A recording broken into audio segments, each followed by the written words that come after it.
CM Bhupendra Patel, deputy CM Harsh Sanghavi સોમનાથની મુલાકાતે સાંજે ત્રિવેણી સંગમ ખાતે મહાઆરતીમાં જોડાશે। મંદિર પરિસરમાં આયોજિત સાંસ્કૃતિક કાર્યક્રમોમાં પણ તેઓ ભાગ લેશે।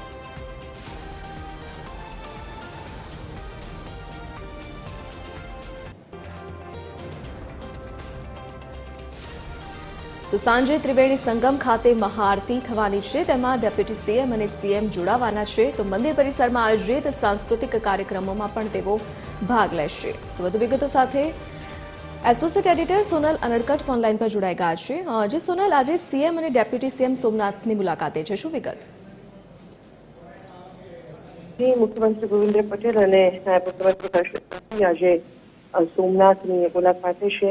મહત્વનું છે કે ત્રિવેણી સંગમ ખાતે સોમનાથના ત્રિવેણી સંગમ ખાતે આજે મહાઆરતીનું આયોજન કરાયું છે, જેમાં પણ મુખ્યમંત્રી અને નાયબ મુખ્યમંત્રી ભાગ લેશે। સાથે જ સોમનાથ મંદિરના પરિસરમાં આજે સાંસ્કૃતિક કાર્યક્રમનું આયોજન કરવામાં આવ્યું છે, જેમાં પણ મુખ્યમંત્રી અને નાયબ મુખ્યમંત્રી ઉપસ્થિતિ રહેશે। જી સોનલ, વિગત બદલ આપનો આભાર।